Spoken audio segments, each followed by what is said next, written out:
Cause I'm about that. Cause I'm about that. Just finding where my passion is, and that, like, you know, it's now or never. You either do it now or it's never going to happen. There's no guarantee that there is ever going to be tomorrow. Try to get them buns up, killing them mics just like I ran the jewels in. Y'all gonna get done. You know, if you're going to go through life, you might as well do something you love that impacts other people in a positive way.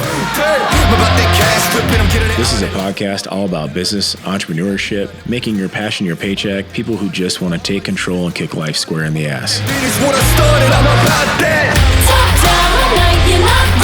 On this week's Now or Never podcast, we have Logan Irwin, owner of Midwest SoCal Fitness. Logan embodies the meaning that it's never too late. That you go from what you know to doing what you love can happen at any age and any point in your life, and he lives, eats, and breathes that every day. You know, on Now or Never podcast, it's all about making your passion your paycheck, taking today's chance, don't wait for tomorrow, don't sit back and wait things for happen. And I think you personally embody that as well as any person I know right now. I mean, we've known each other for, about a year and a half, 2 years now, maybe? Yeah. Something like that? Yeah, at least two. I mean, we met prior. Yeah, you start shopping in the stores. We really and know then, each other. yeah, and finding somebody who matches the kind of drive I got is rare. So I said, like, we're going to be friends. Yeah, you may not even know this yet, but we're going to be friends. And now you're starting to take over as GM for Iron Heaven Gyms, along with other things. And you've done so many jobs at this point in time. So take me back to the beginning. Like, you're Southern California, right? Yep, absolutely. And I want to hear what happened there to whatever the heck got you here. I mean, we can go back even further. We can go back to like the dark, stormy night in Kaiserslautern, Germany, there where I was conceived or something like that. But we won't do that. We'll save that. But so I mean, I was raised in Southern California. I was raised in San Fernando Valley. Burbank is where my dad grew up, and then just north of that, you get out of Los Angeles and you end up in Ventura County. And I basically grew up in a town called El Rio in Oxnard, California. And it's predominantly Hispanic, you know, not to mention, so I'm mixed, I'm white, I'm Japanese, I'm Hungarian, you know, whatever you want to get into. But you want to talk about being the odd man out, you know, I might have known one other Asian kid entire youth, you know. Yeah. And both of my grandparents are Japanese. My grandfather came from Japan, first generation, you know, the whole deal. So I grew up with like two lives from the get, where I had this very, very kind of traditional, rich Japanese tradition background with my grandparents, and then I'm living in the ghetto in a predominantly Mexican neighborhood growing up Chicano, you know. And so very much that was the case. And so, you know, for a lot of us, especially growing up, you know, I would have never imagined ending up in the Midwest, in Nebraska of all places. You know, I knew where it was. I was very smart. I was, you know, well spoken from the get. My dad's the most charismatic man I've ever met. And that's just what it was. But, you know, that being said, like, here I am, and I'm just a kid growing up in the middle of, you know, Oxnard, California, around strawberry fields, gangs, and, you know, everything else that you can imagine. You know, getting out of there was never even an option. That was never a thought. And it wasn't until, you know, later on after high school where I got into my early 20s and kind of restarted. You know, I got to a point in my life where I had had plenty of fun. I was done. You know, this isn't working out. Something's got to change. And for the first time ever, like, I made a complete decision on my own, regardless of anybody else's well-being or anybody else's opinion. It was like, I need to do this for me.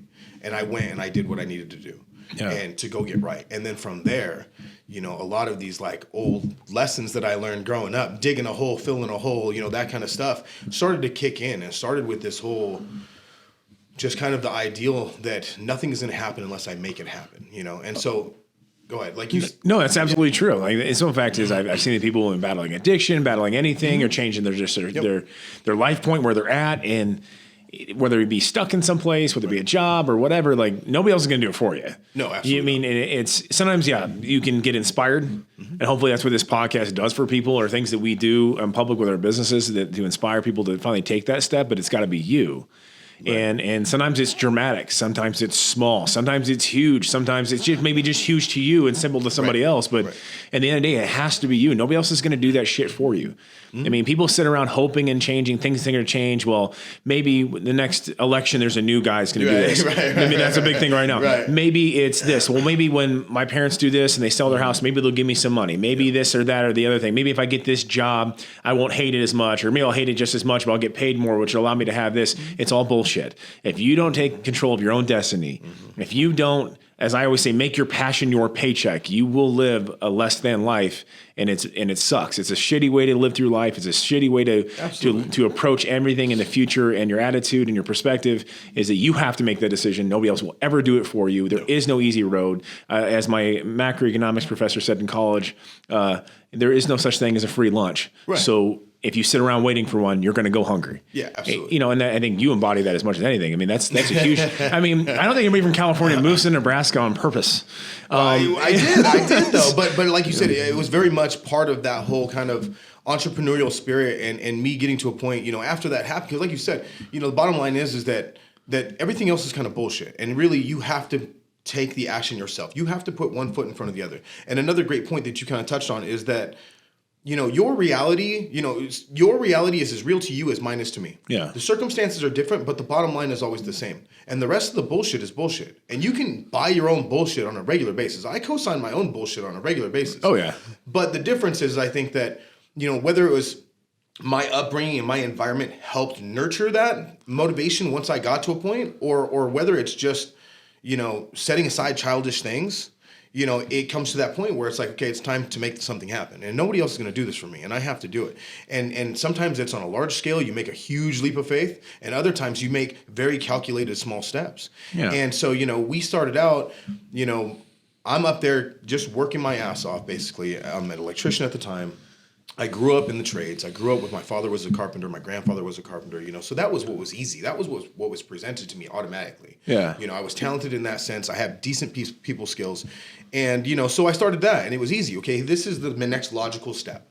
You know, so you do that, and you just, you know, one of my things from the very get, especially in the trades, from the earliest days when my dad would take me out to a job at 12 years old or whatever age I was, as soon as I got out the truck, I was going to try to outwork everybody there. Yeah. Because I felt like I had something to prove. I felt like I needed to.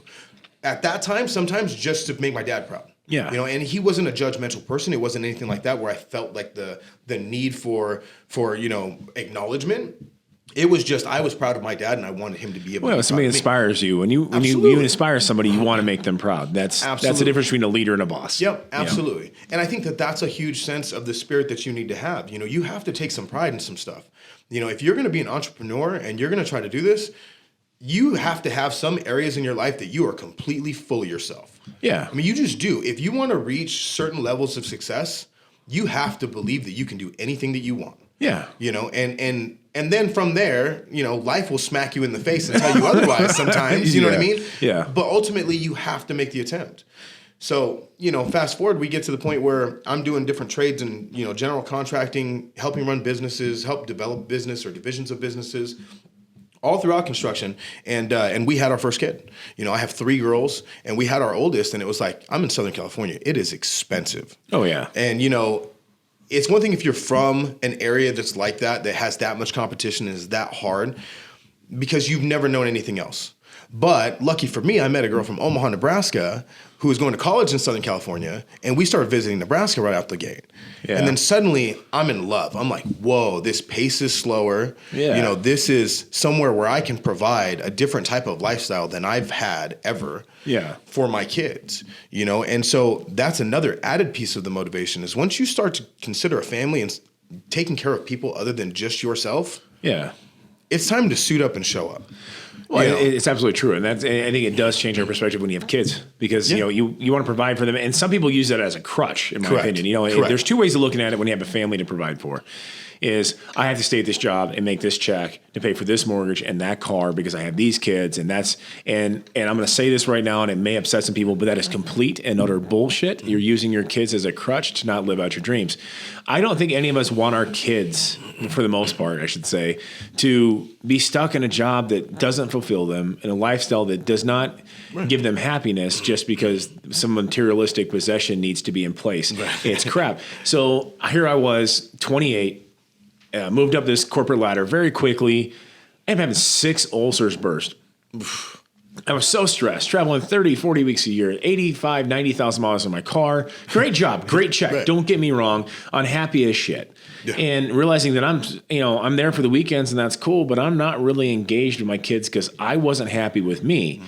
And I can't be a role model to my kids, a hero for my kids to look up to just because I gave them a house, because I'm not living out my dreams and I don't want that for my kids. So if I can't do it myself, I'm all talk and no show, and that's bullshit. So here I am, 29. I'm like, all right, let's do stupid. Yeah. We're going to do stupid all the way. Yeah. And if I'm going to be broke, I might as well be happy and broke. So I sold everything I owned, moved back to Omaha, signed my first lease, cut my salary by 80%, and said, you know what, this is what it means to live out your passion as your paycheck. This is what it means to take life in your hands. I was just young enough, but I listen, I should have made that move 3 years sooner, and I could have. Right. But I got stuck with that check and the cars and the house and the convenient lifestyle. You know, it did, and it became super convenient, but I was sick. I was unhealthy mentally, physically, and all that, and then some, and it doesn't. And don't make a mistake, folks. Your mental health will affect your physical health. Oh, absolutely. Whether you want it to or not. 100%. 100%. And, you know, and I haven't really looked a day back. And it's, you know, you and I have talked a lot lately because you're kind of where I was at that point. Yeah. You know, I'm delivering pizza. I have 2 master's degrees. I'm delivering pizza at night after my first store closes for Godfathers, which it's really hard not to eat the goods, man. That's a nutrition store, and I'm gaining weight because the pizza's good.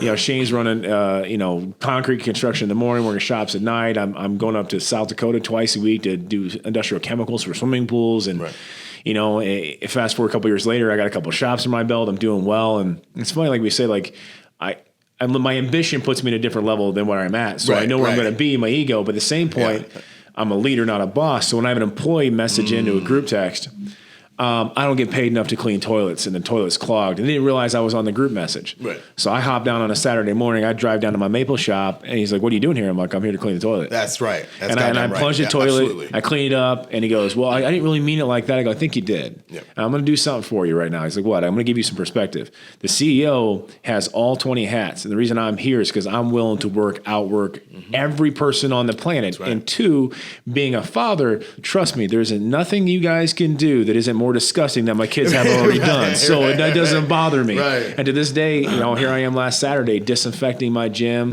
mopping the floor. Why? Because it has to get done. And I think that's what real hustlers do is we don't look for an excuse to get out of work. We look for more ways to do work. Right. And I think you embody that as much as any person I've ever met. I mean, so fast forward, you're in Omaha, Nebraska. Yeah, so we're here in Omaha, Nebraska. You know, we have our second kid right before we get out here, and that's kind of what triggered the final jump to move. And we get out here, and initially I was like, you know what? I don't know the lay of the land. We have a few contacts out here. We had some family out here, and so we decided to go ahead and, you know, make the jump. And I was like, well, I'll just take a job when I get out there. You know, I'll remodel. I've taken California money and brought it to the Midwest, so we were able to buy a house in cash, you know what I mean? And then basically fix it up. I had no intention of getting a job. However, not initially at least, however, a job lands on my lap. So again, much in that sense of you know, you've got to put one foot in front of the other and take action. Sometimes your best laid plans are just not what's going to happen. So sometimes you just got to be aware of the opportunities that come. Oh, so here, the job drops in my lap. It's decent pay. It's a good gig. I'm like, okay, sure, why not? Let's get to work early. So we do that. I figured I'd do that for a couple years. Found a job about a year later with a big corporation, a nationwide company taking care of major corporations. And so I go do that, and I go do facilities management for them for a handful of years. So now I'm in the corporate world. And so here I am, you know, pushing paper this direction, left to the right. I'm doing all the whole corporate spiel and game and playing that. And for me, it drove me nuts. It drove me nuts because I couldn't get anything done. And up to this point, I have very much established myself and who I've become as like, I'm going to get things done. You know, sometimes if I have to ask for permission every single time, I'm not going to get anything done. No. So I just need to do stuff. So it became very apparent towards the end, though, I was done with the corporate world. And at that point, I'd been here for a few years and was like, you know what, let's go ahead and start our own business. So because of the people skills that I was blessed with from my old man and, you know, and developed on my own, I had built some really good, solid relationships. And, you know, from the day that I announced that I was going to go into business for myself, I had a local realtor that put out a bulletin to 447 other realtors in Omaha area to try this guy out. This guy does what he says he's going to do. He shows up on time. He's a man of his word. He's a man of character. Nice. And I mean, that right there, if you give me anything that I can have people remember me by, that's it. Yeah. You know what I mean? Like, keep it simple. You know what I mean? empathetic, has empathy, is a good human being, does what he says he's going to do, man of his word. I mean, and so, again, it was a situation that just kind of happened organically, but it doesn't happen without all of the legwork that came before it. You put yourself in that position by doing the things you need to do, and then just trying to be aware when something happens or something opens itself up. Sometimes. I mean, nothing great happens if you don't work your freaking face off. I mean, you do. It's work. It's hustle. It's also doing it intelligently, but you got to work. Yeah. You work, and like you said, like what you're remembered for, like you're working for your legacy. Yeah, absolutely. At the end of the day, it's just everything. All material is just shit. Yeah. You can take it with you. Yep. I want to know what my kids, my grandkids, my great-grandkids say about me 30, 40, 50, 60, 70, 80, 90, 100 years from now. That means a hell of a lot more to me than what car I bought last year. It's crap. Yeah. And I always tell the 20-year-old kids, I got this new mind. Who gives you shit? Right. It's cool. If that's what you're into, there's nothing wrong with rewarding yourself, but don't define yourself by it. No, absolutely. I define myself by like, hey, that guy worked his face off. That's cool with me. Right. I'm totally cool to remember like that if my grandkids, like my grandpa Rexius, man, he worked his ass off. Right. He was a hustler, dude, just created things and he was kind. That to me is everything. Absolutely. I don't care about the stuff. I don't care about the house. I don't care about the bank account. I got good friends. I got good family. And your legacy's left to you. That is gold. Yeah, absolutely. And and it's not even like you need to be remembered as the hardest worker ever. It's just there's that little like subtle nuance when somebody says like, that guy worked hard. Yeah, that guy did everything he needed to do. What's behind the word? Yeah, exactly. I mean, great line from Sandlot, right? Yeah. Benny's having the dream, and Babe Ruth shows up in the dream, and he's like, "Remember, heroes live forever, but legends never die." True story. You know what I mean? And that's it right there, right? Oh, yeah. I mean, it's so glad you brought the Sandlot quote, man. Come on, we can't do something like this and not at least drop some dimes of 80s, anybody else 90s. Who's listening doesn't understand that we bring a lot of 80s, 90s movie quotes in all the day on a daily basis. Absolutely, 100%, So there's that, and now you've got kids that play and all that other stuff. And so, we went into business for ourselves because, and I say we because my wife is my partner in everything, and I know you can attest to it. It doesn't matter what it is. It doesn't matter if it's on paper. If it doesn't matter if it's in public in front of people. Like, people need to understand sometimes that without having support, period, it's damn near impossible. I'm not saying it's impossible because I had to do it on my own to start. Yeah. But when you can recognize people of value and people of worth in your life, whether it's in a personal relationship, a romantic relationship, or just friendships, or whatever the case may be, you need to try to jump on that. Well, that's it. I can speak to this, and this is going to get real personal for Tim here in a minute. But I've done it both directions. Mm-hmm. When I started Rexius, I was with my ex-wife, and I'm not going to talk bad because my kids obviously watch it. I'm not going to say anything bad. She probably didn't step foot in the store to work one day in 3 or 4 years, ever. Right. And so I was on my own, and I was like, but I knew what the destiny had. I knew what I wanted for my kids. I knew that it wasn't in a good spot with my relationship with that. It was ugly, and obviously it was a very long, treacherous divorce. It was just not good, not healthy. And I met Brittany, and I'm not lying to you. And in 18 months from the time I met that woman, we went from one state to 4 states of operation in Rexius Nutrition. Right. And she wasn't even full in yet. She was supportive of what I was doing. Emotionally, she was all in. She was emotionally all in. She backed me up. She knew when to call me on my bullshit. And trust me, folks, I have a lot of bullshit. But she called me. She challenged me. Right. And I'm not used to people challenging me. Right. She's like, well, you can do better. I'm like, what? I can see this. She goes, no, it's cooler than 3 states, 4. Mm-hmm. You're right. Let's do this. You did 2 events, but there was 5 others you could have done, and you didn't push it. And having somebody around, I'm like, first of all, I got to marry this woman. I fell in love with that girl in 14 days. Kid you not. Right. I will point out that she did say it first. But anyways, for the record, but challenging somebody all is amazing when you have a support system, even if you're on your own, but somebody supporting you in the back. And then she came into this, and now we're about to explode. We've gone into 2 more states. We're about to go into God knows how many more. Right. I think we've had 3 franchise contacts this morning. And then honestly, it's not a miracle. I'm not saying it's me. That's my wife jumped in, and people like her better than me, even, which is totally fine. But I understand why. But it's amazing, that support system. And I've seen you and your wife. And it's you can tell when you see people and it's a team. Mm-hmm. And it's hard to beat a team. It's really hard. It's really hard to beat a team. again, we kind of go back to that theme that we kind of started a little bit earlier, that, you may start out on your own. If you're thinking that this is what you want to do and you want to go chase your passion, you want to chase your dream, or even if you don't know what it is that you want to do, you have to start out with just working your ass off. It doesn't matter if it's a McDonald's, it doesn't matter if it's in JCPenney, it doesn't matter where it is. Go and work as hard as you can, because what happens as a byproduct is that things start to fall in place. When you get out of your own way, amazing things happen sometimes. And also when you work your face off, it builds character too. It also, when you work these jobs, it tells you what you don't want to do, which reaffirms what you do want to do. Absolutely. The only place I ever almost got fired from, but I quit right before she said it, was McDonald's. Yeah. And listen, if I see someone that comes in an interview and they worked there for over a year, they moved up my ladder. Not because of McDonald's XYZ, and I'm not saying bad about McDonald's at all. Right. It's just I was the 5 a.m. crew, and customer service. I'm great at customer service, but that's a whole different animal. Say there was a bagel incident, and if you smash a Big Mac box at the end of that little ramp, it makes a ramp. So if you slam a bagel, it actually launch over the counter, and it may have hit somebody in the head. And I quit, and that's how it kind of happened. I'm gonna take my free 3 McChickens and I'm gonna leave. Right. Because I was also homeless at the time, so I needed the food. Right. But it does. It builds character. Yeah, absolutely. And that's I think you'll do the same thing for your kids I do for mine. I will give you a leg up, but there will be no handout. Like you will go work. And Lexi's worked a lot of jobs that she didn't like, but I go, now absolutely. Yep. Now like you and I both. I mean, I picked up dog crap for a living. Yeah. It was good money.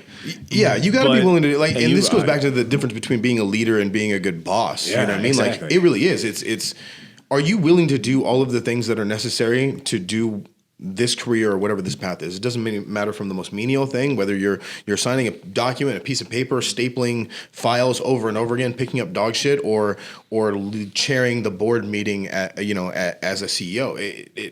It's the same thing, and it makes that difference to the people that you bring in and to the people that see it and that are aware enough to pay attention, how different it comes off. Oh, yeah. When you're a leader and not a boss, it's a whole different animal. And so with construction too, that was it. That was very much the way that I did everything, and I tried to do business the way that I wanted to do business, and I wasn't going to compromise, and I didn't. I really didn't. And here's the funny thing about being an entrepreneur is that while you're doing all of this other stuff and you're trying to be financially successful and you're trying to provide for your family, life fucking happens. Yes. And it happens without remorse. It happens without hesitation. It just happens. And bad shit happens to good people. Bad shit happens to bad people. Good shit happens to good people. Good shit happens to bad people. Yeah. That's life. It's part of the human experience, right? Yeah. I mean, ultimately. So I've been in business for a few years. We're extremely successful, and life happens. Some shit goes south, certainly not what we had anticipated or expected. It was unfortunate, but here we are. And so what's next, for me? And I find myself in this position and this situation with the gym and with you guys where at this point I've gotten to know most of you guys pretty well, a few of you guys really well. And I'm seeing this opportunity and this growth that you guys are doing. I didn't even see it as an opportunity initially. I just saw this thing happening that was very similar to what I was trying to create and what I had been creating on a very core value essence level, where they're building this thing in a way that has weight to me. Yeah. There's a lot of meaning in this. They're not just going for the money. It's not even about that. This is about doing something that has community outreach potential, that has, human improvement potential. It touches on all these things that I'm passionate about. And I've always been passionate about athletics or otherwise. Yeah. And so there I had this opportunity to kind of be inside behind the curtain, if you will, and see what was going on. And as I'm going through a transition in my own life and realizing that I'm at a point now where I don't really want to do construction anymore. No. I've been doing it for so long. It was what was easy. But here I am at a point. And what's funny and ironic to me, and I'll always remember it, is that you first started talking about the Now or Never podcast. Yeah. As all of this stuff was happening, and as I was trying to come to grips with, okay, what am I going to do next? Yeah. Okay, we're basically back to square zero. Yeah. So I can go anywhere with this. There is no risk of loss because everything's gone at this point. Yeah. And so why not? Right? Now or never. Let's go try to find something and do something that I'm passionate about. Yeah. And again, like when I said earlier that sometimes when you get out of your own way, amazing things happen. Yeah. This is where that's really relevant for me, is because again, back to the work ethic. Like, I didn't show up and ask you or one of your partners or anybody else, like, hey, this is what I'm thinking. I'd like a job. You guys were my friends, and I just started working my ass off to help you guys because I doubled down on humans. I doubled down on personal relationships because I was going through a tough time in my life where I felt like my world was really, really small. Because especially when you get into financial issues, sometimes there's so much weight with financial institutions and just what you think you require to be okay. Yeah. That it's disheartening when you get comfortable living a certain lifestyle, and it doesn't matter if your highest lifestyle is still macaroni and cheese and top ramen, or it's eating at, M's Pub in the old market twice a month, you know what I mean? It doesn't matter. Whatever you're comfortable with and whatever has been the norm, when you have to take a huge hit from that, that's your reality. That's your it's reality. Yeah. And it's tough. It will knock you on your ass. Are you going to get back up? Well, it's just, and the thing is, like, when we talked about having you come into GM again, Iron Heaven, like, it wasn't even. I mean, he didn't even bring it up. Like, I was making a text message to Nick, and then Nick came in first, like, hey, here's my idea. I'm like, select all, delete. Bro, I literally, shit you not, I was about to text the same exact shit. And the thing is, and you and I've talked personally, like, I've been through the hell and back, and this is another great personal moment for me. Like, people don't realize that, like, oh, he worked, he made the money, started Rexius, blah, blah, blah. That's not really how it went, actually, guys. I lost my ass in my house in 2008, 2009. Here I am with 6 ulcers, medications, and just looking unhealthy as hell. Right. I'm like, listen, if I'm going to be miserable, let me find, I'm broke. Because I was making $200,000 a year, and I had credit card debt up the ass. I had money lost on cars. I was $20,000 underneath this truck. It was everything. And I was like, screw it. I'm done. Like, I think you hit to your rock bottom to really feel like, you know what, how much worse could it really get? Yeah. I think a lot of entrepreneurs come from that, people who are just absolutely broke in their 20s and even their 30s. And here I was 30 years old, started Rexius, took an 80% cut in pay, sold everything I owned, had no house, living in Section 8 housing, and I'm the only person paying full rent, but it was still a good deal. It was kind of the hood. This is when my kids found needles on the playground. Yeah, right. Literally happened. Like, Daddy, what's this? Yeah. I'm like, okay, I got to find a house. But, here I am 30 years old, and I had to file bankruptcy. Yeah. And I didn't, and I made my payments. I got everything paid back, and I did the dance, and I had to, but I was so under the water, and I was the debt collectors and all this shit, and I'm like, listen, they're not going to listen to me. Like, I'm trying to build something. I went all in. I put everything on red 19, and that's why I always say, let it roll. That's what entrepreneurs do. Like, I'm willing to take the risk. No reward without risk. And I took the risk, and I jumped, and it was painful, and it was hard, and it was disheartening, and going to the district court and being like, here's what happened. And it was life, and I realized, that it's not a position I want to be in again.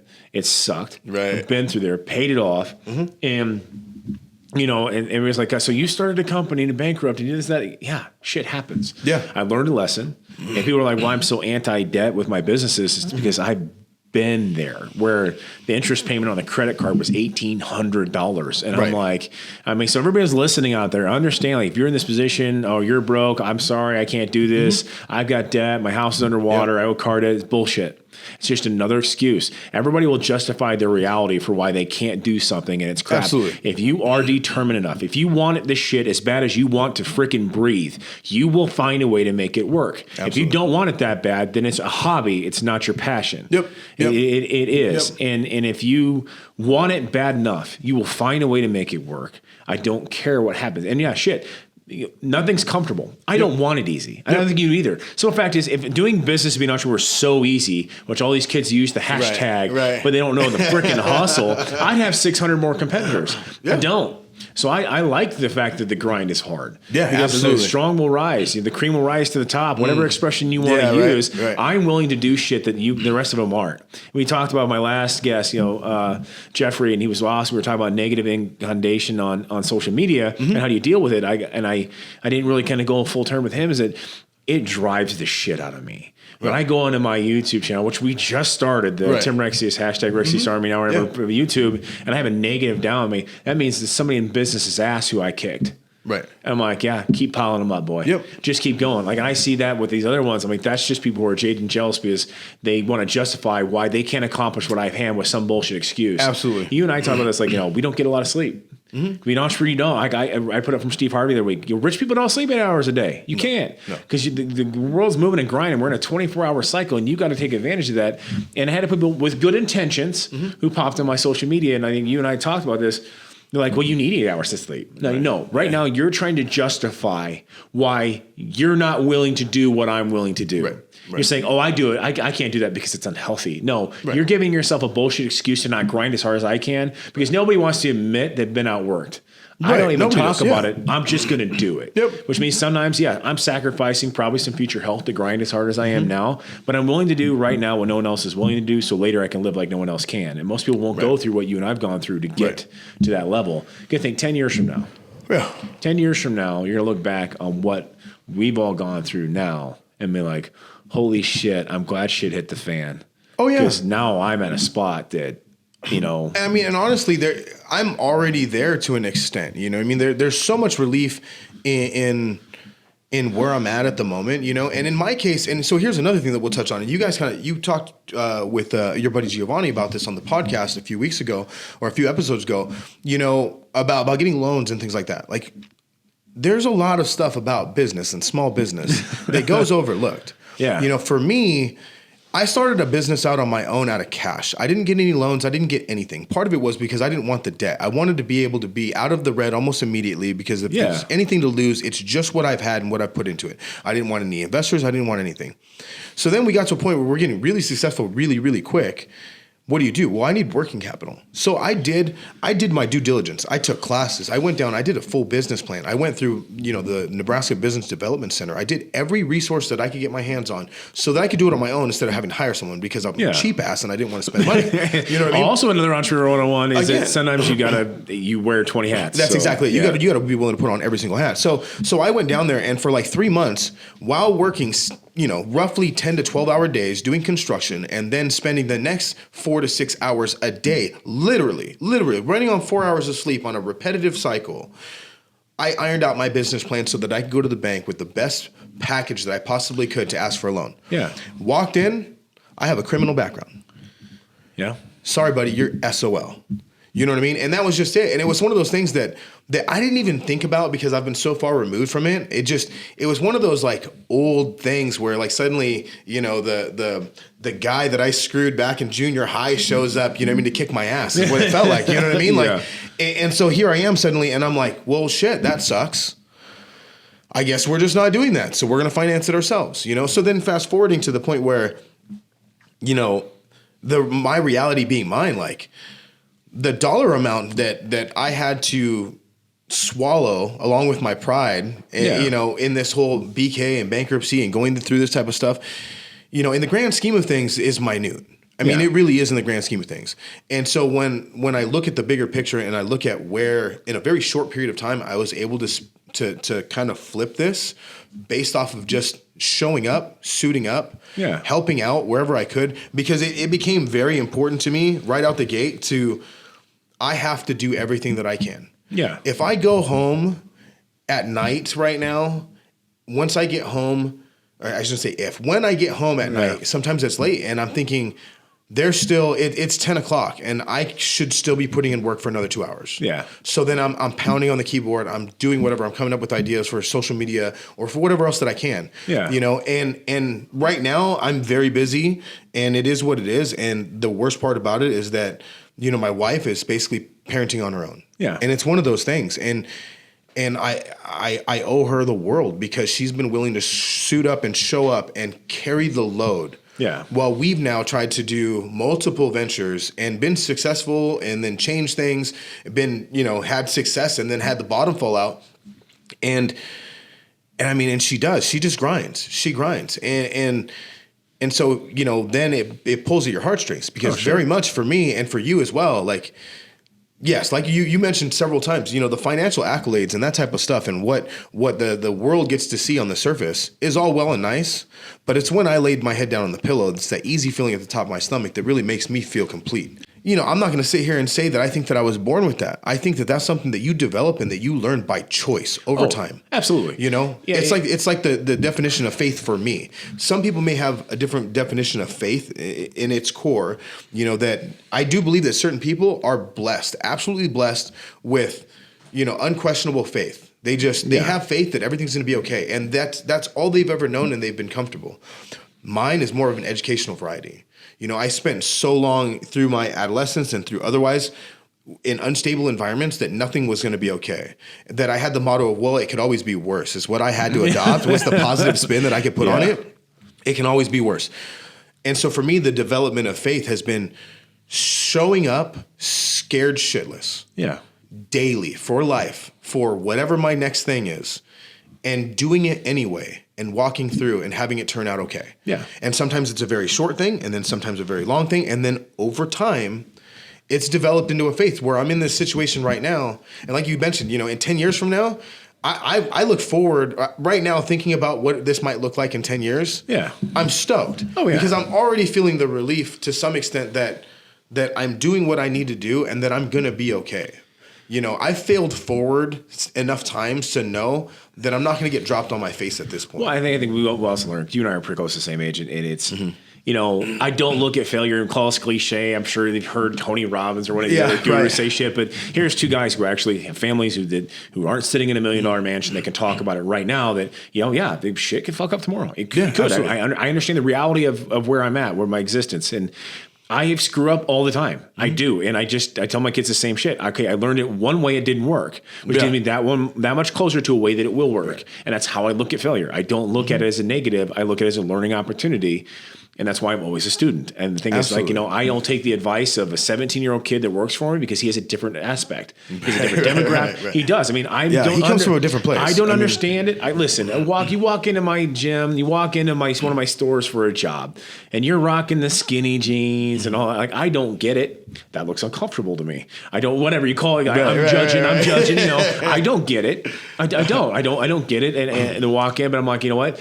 There's 50,000 of them just like you. Right. And I want to know how to do business with your 50,000 people. Right. So you show me what will work. Yep. And it's amazing that, people are like, I can't believe you do that. I'm like, listen, I don't have it all figured out. I have a great way to lead and I want to learn. I'm always wanting to learn. I'm not going to, I don't want to look like you, but I know, but cool, but you also can't relate to my generation. And that kid can't. So I tell them, like, you got to be broad in your mind.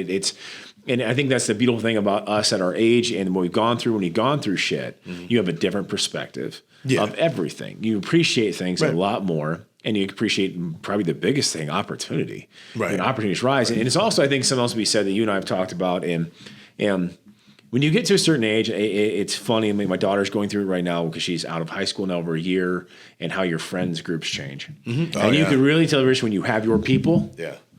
When you have your people, right. They can tell you're full of shit, still love the hell out of you, high five you and punch you all in the same 5-minute time period, and there's still a lot of love. When you don't have your people, who are only around when you're successful, who are only there for the party, they're only that. The people that are just there, and it's amazing. That's part of the support group. You got to have people, people that don't have an ulterior motive, right? And it's amazing the friends I had 5 years ago that aren't here now, right? Who didn't support, my wife, didn't support me, whatever. And it's so when we met you guys, it was like, all right, we got people. Because I have my clothes on this hand. It's this many people. That's for me. It's that many groups. I should say it's 5, and it's like I have this many friends. No, you don't. No, you really don't, and especially not at this point, like where we're at in our lives. I'm sure it's different for everybody. For you and I think it's just happened here in our 30s. Really, is where it's really been reaffirmed to us because.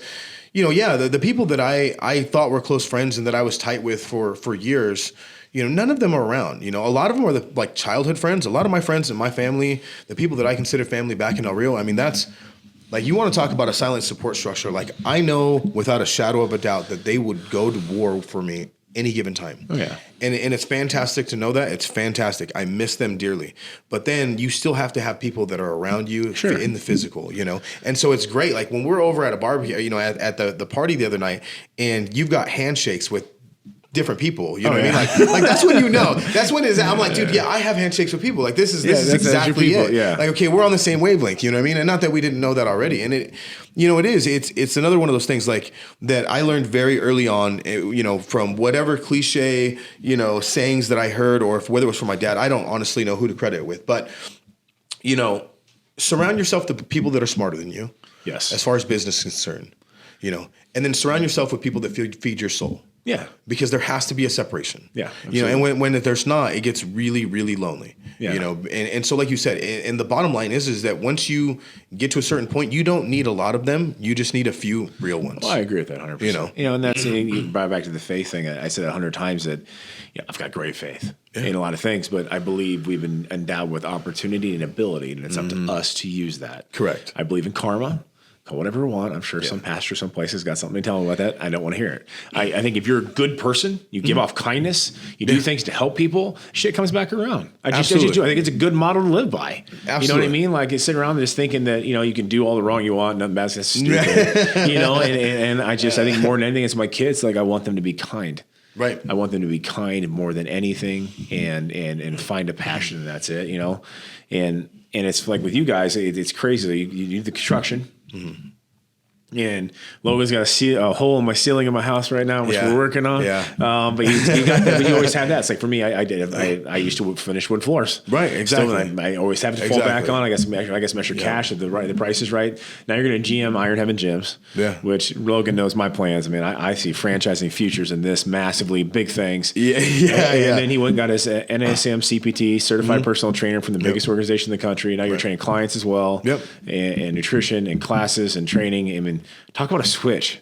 Yeah, absolutely. And I mean, it was one of those things where you dive in head first to some extent for me, at least. And the thing was, it wasn't completely out of left field. I mean, I was an athlete growing up. My dad was a D1 level athlete growing up. So, I mean, sports, and especially for me, like I grew up with depression. I grew up probably semi-bipolar, but definitely with depression, massive depressive disorder my whole life, and never really knew it. I mean, I think I did, it's hereditary, it's in my family. I witnessed it with my mom, but I just tried to find every outlet I possibly could to try to prevent it. Yeah. Because I didn't want to go the pharmaceutical route. I was watching what that was doing firsthand, and it was tough, and so for years it was, I needed to exhaust myself to not destroy things at home, to not punch holes in the wall, to not lose it on a regular basis. Yeah. I had to find things. So, athletics and just fitness and health in general and being healthy enough to do those things was always underlying under the surface.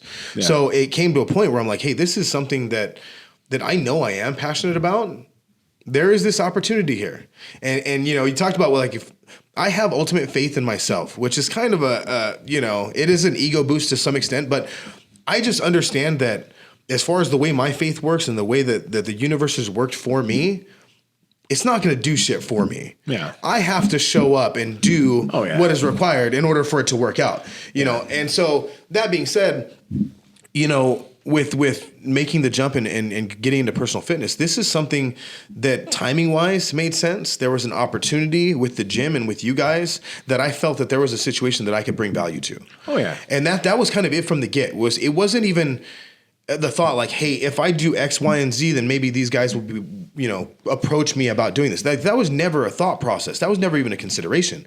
It was, hey, I'm going to just show up and help out my buddies, my friends, there's no expectation of anything. You know what I mean? But you can tell. But I can see how all this could work. You got a plan, you got to design. But the thing is, you can say this, we all know this, like you can tell when somebody's all in. Right. You can tell when somebody's got a work ethic, got a talent. You're like, okay, I can see this. I've been doing the CEO thing for quite a long time now, and I've been in big corporations. I see it. Like you, like I have a store right now. I have a guy, part-time guy named Josh, working at one of my stores. It's phenomenal. He's good friends with my other manager. She's great. She's a grinder. Guy. He's a grinder. Absolutely. And I'm like, okay. And I told my staff, I'm like, listen, I got to sell off a couple of these out of town locations that we're talking about right now. So I keep my focus and let, my managers do my thing. And I said, I have to find a spot for this guy. Yeah. Like, why? I go, because the number one asset you have in any business, in any structure, and you agree with this, is people. Absolutely. Good God, I mean, that's the only asset I care about. I mean, products come and go, buildings burn down, new ones get built, whatever it is. This location, that location is popular now, and Omaha builds a new bypass. Now it's not. It doesn't fucking matter. People are the only thing that matters. Yeah, absolutely. And so I've got a guy. I'm like, okay, I've got to figure it out. I'm going to open another store. Right. I said, am underutilizing I this said guy. over a year Absolutely. ago, we will never have a fifth Omaha metro location. I remember. I'm not going to freaking I do remember. it. He heard this. I'm like, I'm done. I'm like, hey, Shane, let's talk about Elkhorn. Let's talk about way west Omaha. Why? Because there's a talent there. Yep. And I'm like, you can't, when you see something in somebody, he's going to see this, and now I'm sure I'm going to get like, where's my raise? Right. Which, I didn't expect to come, but you see talent, same thing we saw like with you. It's just, you know us because you've run your own businesses before. Right. Like you see somebody that, at the same point for me, it's like, I grew up in athletics too. So I had the passion for the same industry. Why you do this? Like, and Chad, my man behind the camera here, for instance, we were 6 or 7, and Chad will attest to this. I was very round. Okay, I look like a giant teardrop for the most of the point growing up. Yeah, I've seen the pictures, man. Oh yeah, I was not cute. Sure. I think my mom told me I was husky. It was a really nice way of saying it. In the husky section of JCPenney, yeah, that's where I shop. Yeah. See, and I know all I about grew, husky. I grew, and I started hitting the weights, and I had depression, and that's for sure. And I saw my older brother; he took some of the meds, and I thought it killed his creativity. Right. And eventually, and now he's a freaking doctor. Like it's amazing. He got off, so he found a way to use his creativity in his own way. I'm proud as hell of my brother Lee, and watching him do his thing. It's amazing, but I want to do something else different. I found a way in supplements and how to change my body and change my physical appearance, look good, feel good. And I got so into it. And that's a nutrition company and gyms. And somebody else like, you ever want a personal trainer coach? I'm like, no, I tried that. Right. I go, you and my wife and Nick, I got the greatest admiration. I can't do it. It's not for everyone. It's no, definitely not for I don't everyone. have the patience for that shit. Everyone. I don't like. I made diet plans. Like, I don't like oatmeal. Right. Shut up and eat it. Yeah, that's me. I tell my kids, shut up and eat it, or you can go hungry. Yeah. I don't have I guess I grew up with football mentality and coaches like, do this. All right, I got this. Right, exactly. Even if I don't like it, I'm gonna do it. And I think you guys you played a role in helping them change physically and mentally, and being a coach and an advocate and a therapist, and you're all these things into one. Yep. Like you are. I hate the term life coach. It drives me insane. So let's not use that. Let's call it the Cheers bartender. Because you are the Cheers bartender. Yes. Because if I see one more 21-year-old, I'm a life coach. No. A freaking what? You haven't done anything yet. Like seriously, pay your own bills once. Do something in life. I'm a life coach. What the hell? Yeah. I mean, the life coach and the terms passive income are probably the two terms that piss me off more than anything on this planet because it's all bullshit. Yeah. You are the Cheers bartender. Yeah. I mean, that that's is, just you know it. what? This is on T-shirts coming soon to you, and low payments of $19.95. Yeah, there we go. We're going to make this happen. So you are the Cheers bartender. I mean, is that enriching to you to like really see the change in the mental aspect as much as the physical? Yeah, absolutely. I mean, and that's just it. Like, I think that especially there's so much saturation in this market, and just because I'm new officially to being a physical trainer and helping people with this type of stuff, directly, it doesn't matter. Like I've been watching it and I've been part of this industry for years. I mean, as long as I can remember. If you've been semi-athletic, then you're somewhat in this regardless. And so that being said, like again, it comes all back to people. And this is the bottom line. It doesn't matter what you choose to do. It doesn't matter if you're in the fitness industry, you're a personal trainer, if you're, a manufacturing CEO. It doesn't matter what it is. It's about the people. Yeah. And if you enjoy interacting with people on a meaningful level, then there's a handful of jobs that are out there that may not be glamorous. They may not be, what you want or what you think you want, but you are uniquely suited for those jobs. And I think I am. I know I am, because there's a certain level of me that I need to connect with people on a regular basis of all different, backgrounds of ethnicities, whatever it is. It doesn't really matter, because when you have a great equalizer like a gym or like just a person looking for help and someone willing to help. I mean, because that's the bottom line. That's it in its very raw form. When you have that situation, you can make connections with people that you're not going to get otherwise. Everyone's vulnerable. And so I'm just as vulnerable as the people that I'm training. And I try to keep that in mind. And so it feeds my soul. I mean, it's definitely something that's helping me be me. Yeah. Be a little more comfortable. And the name is Southern Cal Fitness, SoCal Fitness, right? So it's Midwest SoCal Fitness. Midwest SoCal Fitness. Okay. And to be fair to everybody back home, yeah, I am a SoCal kid. I am Southern California, Soreño, through and through. However, and I will say this, and I'll make this statement because this is something that you and I specifically have talked about, and I think we take a certain appreciation that none of our other partners, everybody else involved with us, really do. Yeah. Is I guarantee if you go to Midwest SoCal Fitness, you're going to get the greatest customer service absolutely of all time. Now absolutely. This is my thing. Everybody else, what really defines Rexius Nutrition, Iron Heaven Gyms, or any of these other companies that I own, over every other one, they said that they had to ask me the true reason why I'm successful is I understand customer service probably better than anyone in my field, and I know you do. Yeah, It's good just putting up a post on social media, not just responding to somebody on an Instagram message. It's all a chance for customer service, and if people took that approach to every form of communication, and I say to my employees, imagine you put all your money on that shelf over there,